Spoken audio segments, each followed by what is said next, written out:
Good afternoon, everybody. I'm out here today on the creek and just decided to set up the firebox and cook up some tea and tell you guys another Cherokee legend. I hope you guys aren't getting tired of these, so let me know if you are. I'll do something else.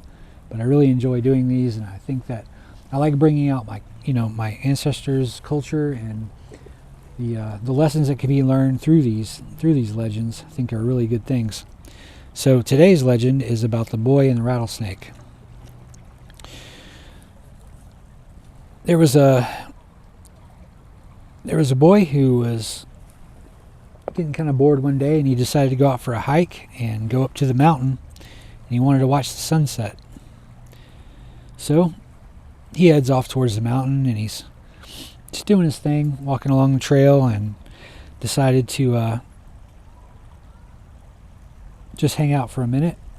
And about that time, he sees a rattlesnake on the trail, and he's like, "Well, I'll let him do his business and then move on. He'll probably move away in just a second."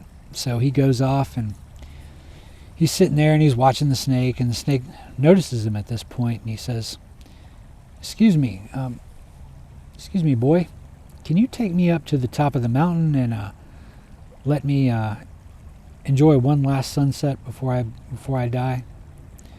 And the boy says, "You're a rattlesnake." He's like, I'm not going to pick you up. You'll bite me, and you'll kill me." And the rattlesnake says, "I promise." He was like, I promise I won't bite you. I won't kill you. I'll leave you alone. I'm not going to do anything harmful to you.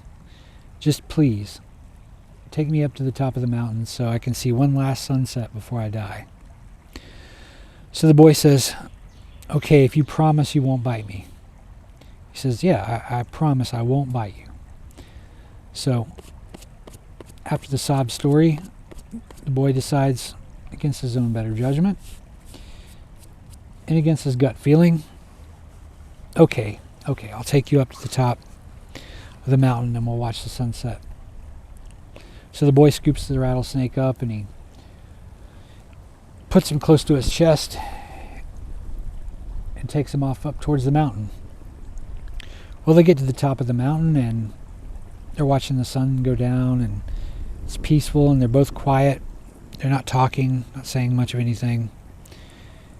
And the snake turns to the boy, and he says, "You think you could just take me home? And I think I'm ready to go. I think I'm ready to.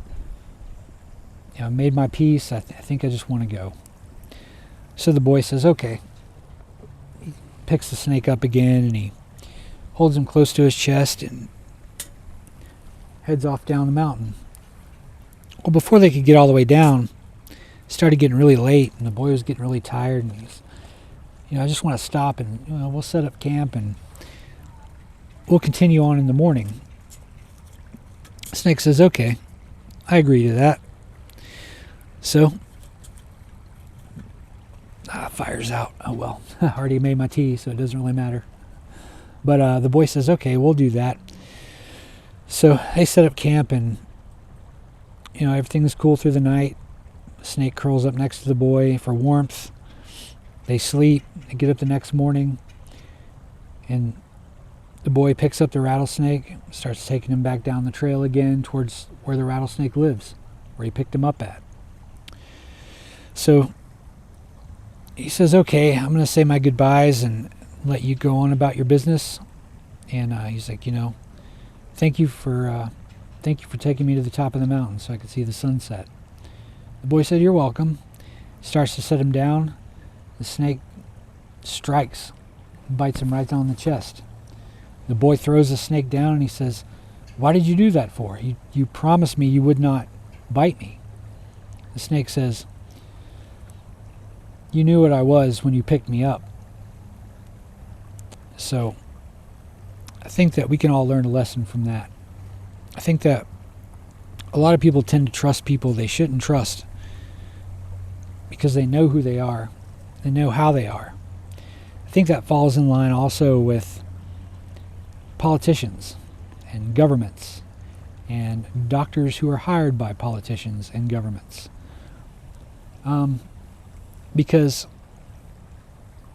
the way things are going right now, well, forever, politicians just in general can't be trusted. I think a lot of people know that, but yet they still trust them. And it just seems like every day more and more you see on the news, things like that, all the lies that are being, just lies and promises that are being spewed out. And people, some people, believe it or not, actually believe these lies. And I know that from seeing a lot of things, seeing a lot of people's reactions and YouTube pages and things like that. I'm not on Facebook anymore. I mean, I have a page there, but I don't ever go on Facebook anymore. But you just see a lot of people who are die hard all into the lies, and they believe them, and it's going to end up for them in death. A lot of them. But yet they're willing to believe in this. They're willing to risk their lives and trust someone that they know for a fact is crooked and who lies.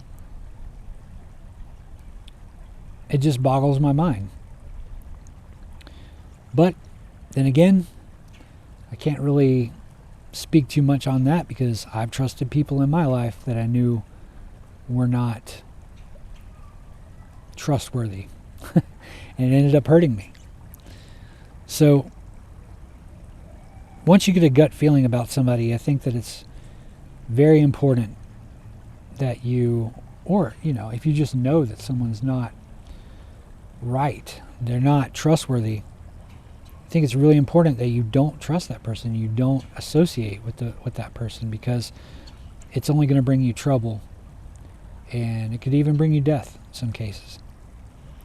So that's all I had for today. Just wanted to tell you guys that it's a short legend, it's a short tale, but it's straight to the point, and you kind of know exactly what they're talking about, exactly what it's about, and I feel like it's very important. So,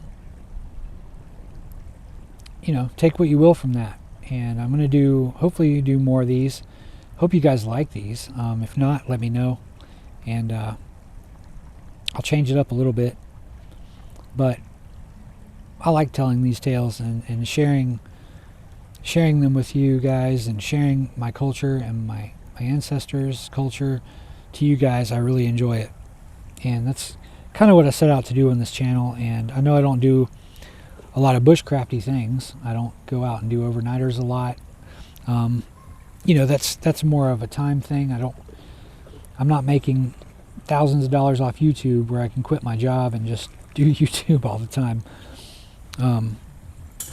But I do enjoy it, and I want to do overnighters more, and hopefully more sooner than later I'll be able to do that. To get out and do things.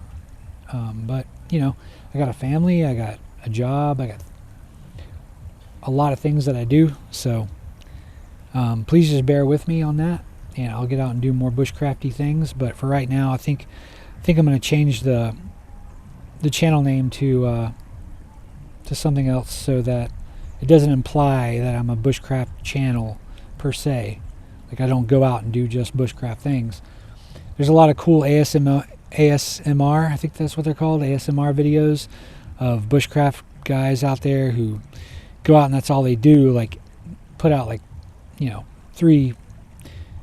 or 3 videos a week of just going out in the woods and doing overnighters and camping and stuff, and I can't do that. So I don't think it's fair to them. I don't think it's fair to say that I'm a bushcraft channel. So I think I'm gonna change the title, so I'm not giving some sort of misconception.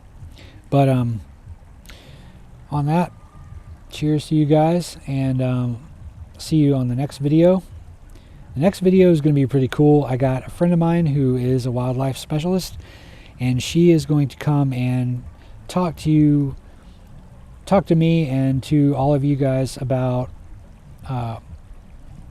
animals out in the wild, and camping with animals out in the wild.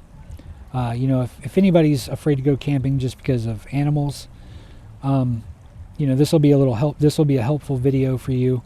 She's going to talk.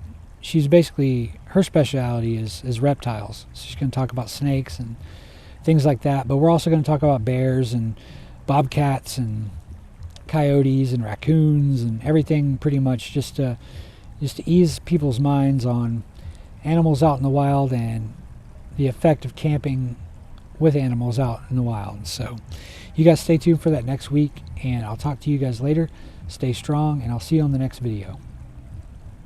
Take it easy.